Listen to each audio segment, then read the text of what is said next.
कि कहाँ सोया है चौकीदार, कहाँ सोया है चौकीदार। अब बिहार में बन जाएगी तेजस्वी सरकार, कहाँ सोया है चौकीदार, कहाँ सोया है चौकीदार। कि चाय सफर न किसी हमनशी से निकलेगा, न हम सफर न किसी हमनशी से निकलेगा, हमारे पांव का कांटा हम ही से निकलेगा। न हम सफर न किसी हमनशी से निकलेगा, हमारे पांव का कांटा हम ही से निकलेगा। वतन की रेत मुझे एड़ियां रगड़ने दे, मुझे यकीन है पानी यहीं से निकलेगा। बलरामपुर वालों, आने वाली 11 तारीख को आपको न सिर्फ बिहार के मुस्तकबिल का फैसला करना है, बल्कि हिंदुस्तान के मुस्तकबिल का भी फैसला करना है। अगर आपको लगता है कि यह चुनाव सिर्फ एक असेंबली का चुनाव है तो आप बहुत छोटा सोच रहे हैं। दिल्ली में बैठी हुई और पटना में बैठी हुई ताकतें, जिन्हें यह लगता है कि बिहार की आम जनता को, आम आवाम को गुजरात के रिमोट कंट्रोल से चलाया जा सकता है, तो ये बताने का चुनाव है 11 तारीख को कि नहीं, ये बिहार है, ये उड़ती हुई चिड़िया के पर पहचान लेता है। इसे गुजरात के व्यापारी नहीं चलाएंगे, बल्कि इसे बिहारी चलाएंगे। ये बताने का चुनाव है साथियों। और आज आपसे मुलाकात के लिए आया हूं और ये कहने आया हूं कि कॉमरेड महबूब आलम साहब आपके अपने हैं, आपके घर के हैं। पिछले 35-40 साल से जो इनकी खिदमत वाली जिंदगी है उसको आपने देखा है, लेकिन इस बीच कुछ नए नए बरसाती मेहमान आए हैं। एक पूरी वसूली गैंग है और उस गैंग का जो कलेक्शन एजेंट है वो आपके बीच में घूम घूम करके कह रहा है कि नहीं, महबूब साहब से तो सवाल पूछना है, महबूब साहब से तो सवाल पूछना है। महबूब का मतलब समझते हैं आप? मतलब महबूब, महबूबा नहीं, महबूब। ये आपके प्रति लोगों की मोहब्बत भी है। महबूब ही दिल के करीब होता है और मैं जानता हूं कि महबूब आलम साहब आप सबके और बलरामपुर के दिल के कितने करीब हैं। मेरी एक बात बहुत संजीदगी से सुन रहा बलरामपुर वालों कि ये सायादार पेड़ जमाने के काम आए, ये सायादार पेड़ जमाने के काम आए और सूखने लगे तो जलाने के काम आए। कच्चा समझ के बेच न देना मकान को, शायद कभी ये सर को छुपाने के काम आए। मेरे भाई, एक शख्स जो पूरी सादगी के साथ, मैंने दिल्ली में बैठ करके, इलाहाबाद में बैठ करके जब भी बलरामपुर के एमएलए की तस्वीर देखी तो ये देखा कि एक आदमी अपनी गोद में बच्चों को उठाए, लोगों के बीच में कभी स्टेशन पर बैठा हुआ तो कभी हाट में बैठा हुआ, चाय की दुकानों पर भूजा खा रहा है, पत्ता भात खा रहा है। ऐसा लगता ही नहीं कि ये एमएलए है, ऐसा लगता है कि जैसे आपके बीच में कोई आपका बेटा है, आपका भाई है, आपके परिवार का हिस्सा है। और आज कुछ नए लोग आए हैं, आपको गुलाबी उर्दू में समझा रहे हैं कि कयादत खड़ी करो।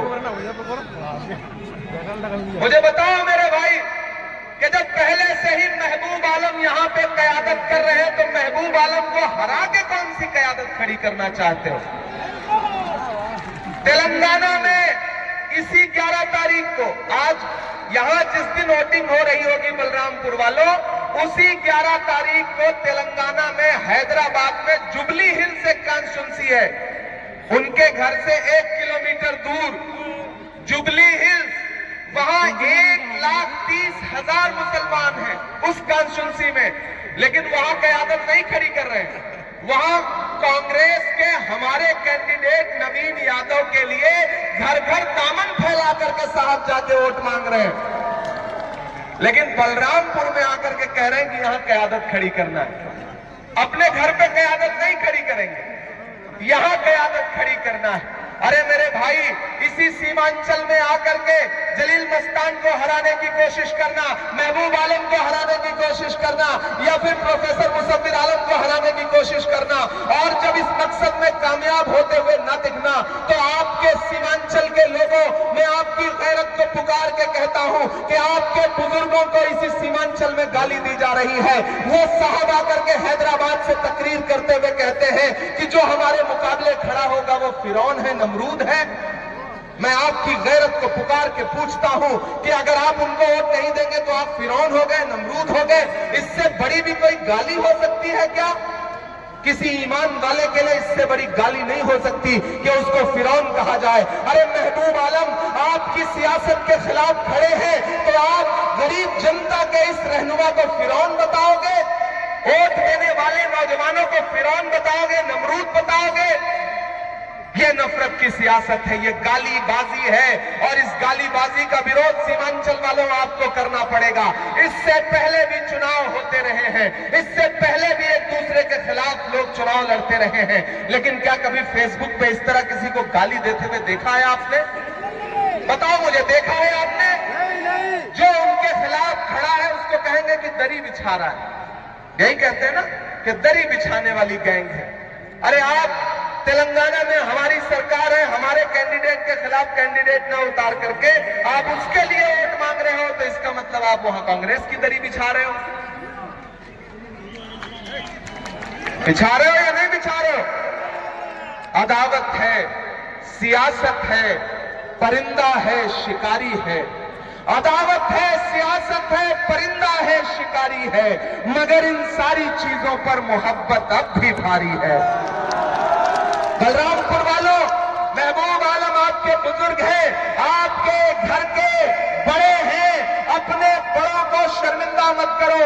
अगर बाहर से आया हुआ कोई मेहमान तुम्हारे लीडरों पर तंज करे, तुम्हारे लीडरों को कभी जुबान में गुलाबी उर्दू में गाली देने की कोशिश करे, तो ऐसे रहनुमाओं से कह दो कि मेरे भाई, महबूब आलम वो है कि अगर हमारे घर में किसी को बुखार हुआ या हमारे घर में कोई बीमार हुआ तो हमने जब चाहा महबूब आलम को फोन लगा लिया। हमारे घर में कोई परेशानी हुई तो अपने फटे चप्पल के साथ, फटे कुर्ते के साथ महबूब आलम हमारे सामने बैठा मिला। हो सकता है किसी बात पे अपनों से नाराजगी हो सकता है किसी बात पे गुस्सा हो, लेकिन मरहम की लालच में अपनी दुखती रग का पता दुश्मन को देना होशमंदी नहीं है, बेवकूफी है। याद रखना मेरी इस बात को नौजवान साथियों, ये तुम्हारी मोहब्बत का इम्तिहान भी है। वो आपको आकर के बताएंगे कि नहीं डिप्टी सीएम,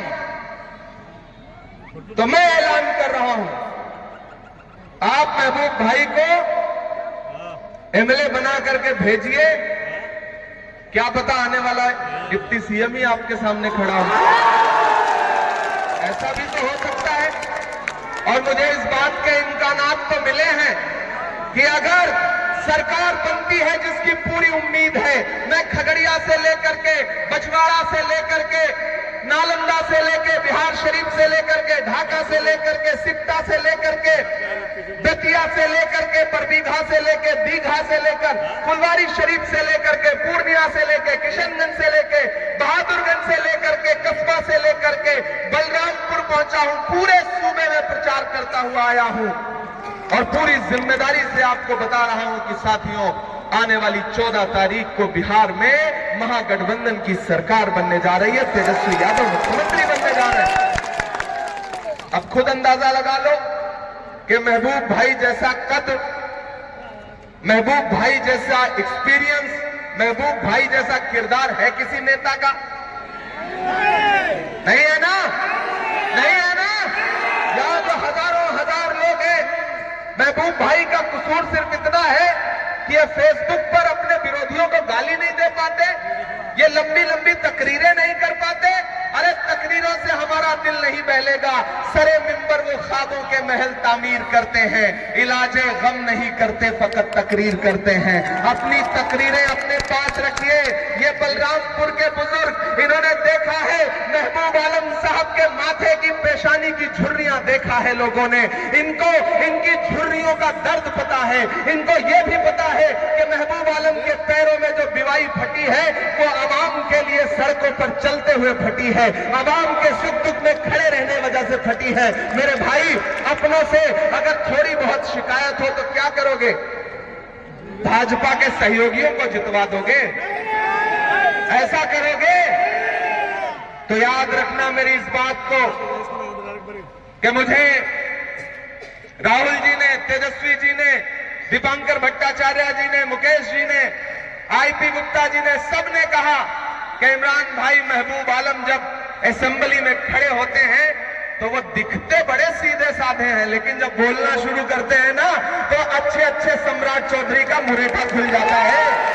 ये है महबूब आलम। इसलिए महबूब आलम का जीत करके असेंबली पहुंचना बहुत जरूरी है।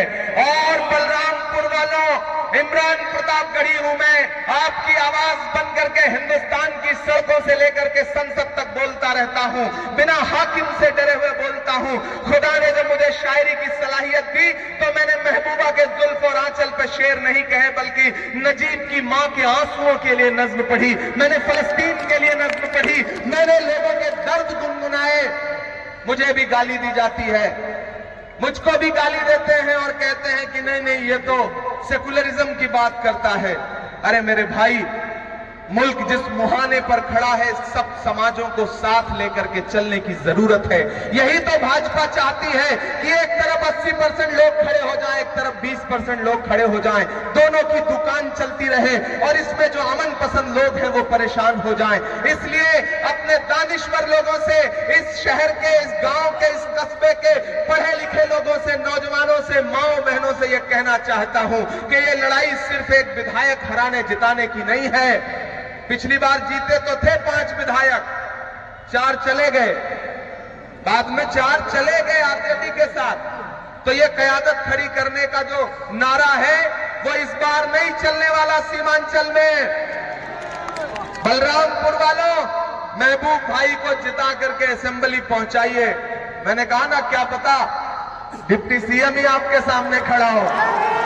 सरकार बनने जा रही है, महागठबंधन ऐलान कर रहा है कि सरकार बनते ही बिहार के हर परिवार के एक सदस्य को सरकारी नौकरी देने की कोशिश की जाएगी।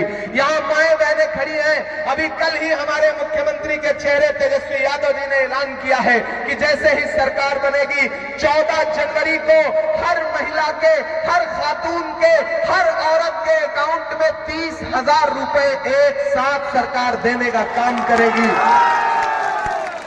और 25 लाख रुपए का इलाज का बीमा फ्री रहेगा। आपको एम्स में जाकर के, पटना जाकर के भटकना नहीं पड़ेगा, आपका इलाज फ्री रहेगा। इसलिए साथियों, आपसे गुजारिश है कि इधर उधर बटिए मत, इधर उधर भटकिए मत। बहुत बुलंद फजा में तेरी पतंग सही, मुझे पता है मगर डोर किसके हाथ में है। कम बोला है, ज्यादा समझना। लोगों का काम सिर्फ वसूली करना है। आपने सैकड़ों वीडियो सीमांचल के टिकटार्थियों के देखे होंगे कि लोगों ने यह कहा कि हमसे पैसा ले लिया, हमसे पैसा ले लिया। सैकड़ों इल्जामात हैं उनके ऊपर। ऐसा आदमी जो बिना कुछ बने पैसा वसूल ले रहा है, बन गया तो क्या करेगा? बातें कर रहे थे बड़ी बड़ी। मैंने तो उनके रियासती सत्र का एक वीडियो देखा जिसमें वो कह रहे हैं कि 1 करोड़ रुपए से ज्यादा तो हेलीकॉप्टर में खर्चा होगा। कौन देगा? सीमांचल के लोगों को देना पड़ेगा। अरे हम तो सोच रहे थे कि हैदराबाद से आ रहे हो तो निजाम सरकार के यहां से हेलीकॉप्टर में कुछ खजाना लेकर के आओगे ताकि यहां की आवाम का भला हो सके, लेकिन आप खजाना लेकर नहीं आए हो, बल्कि अपने हेलीकॉप्टर का तेल भी सीमांचल के लोगों की जेब से निकाल करके डलवाना चाहते हो। ई ना चलबो, ना चलबो, ना चलबो। सिर्फ महबूब आलम, झंडा ऊपर, झंडा ऊपर, झंडा ऊपर। तो रखना, इधर उधर कहीं जाना नहीं है। और ये भाजपा वाले और उनके साथी आए तो उनसे पूछना कि कहां सोया है चौकीदार। उधर जो सड़कों पर लोग खड़े हैं उनका भी साथ मिलना चाहिए कि कहां सोया है चौकीदार, कहां सोया है चौकीदार। अब बिहार में बन जाएगी तेजस्वी सरकार, कहां सोया है चौकीदार, कहां सोया है चौकीदार। के चाय बेचने वाला पूरा भारत बेच रहा है, इसी काम में हासिल उसे महारत बेच रहा है। कि रेल बिक गई, तेल बिक गया, बिका हवाई अड्डा। तैयार रहना अगली लाइन पे। कि रेल बिक गई, तेल बिक गया, बिका हवाई अड्डा। सब कुछ बिकता देख के खुश हैं अपने जेपी नड्डा। के जनता महंगाई की मारी करती हाहाकार, कहां सोया है चौकीदार, कहां सोया है चौकीदार। बलरामपुर वालों आखिरी 4 लाइनें पढ़ के जा रहा हूं क्योंकि अगले प्रोग्राम के लिए पहुंचना है। के दायरे में सिमट के आएगा। ये जो लोग आकर के तंज कर रहे हैं कि नहीं नहीं महबूब आलम साहब की तो उम्र हो गई, उन्हें बताओ कि शेर बूढ़ा नहीं हुआ है, नहीं हुआ है। और बलरामपुर वाले अपने घर के बुजुर्गों के बारे में भला बुरा सुनना बंद करो। इलेक्शन होते रहेंगे, इलेक्शन लड़ते रहेंगे लोग, लेकिन कोई बरसाती मेहमान आकर के आपके घर के बुजुर्गों के बारे में कुछ भला बुरा कहे तो उसकी जबान पकड़ो और उससे कहो कि नहीं, हम सीमांचल के लोग हैं, मेहमान नवाज लोग हैं, कुछ नहीं बोलेंगे। लेकिन हमारे घर के बुजुर्गों को फिरौन और नमरूद कहना बंद करो, उन्हें गाली देना बंद करो।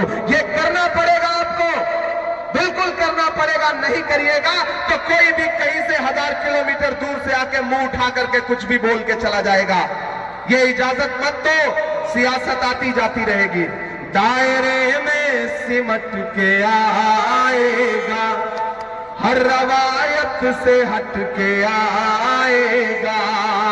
आंधियों को जरा खबर कर दो, आंधियों को जरा खबर कर दो, शेर वापस पलट के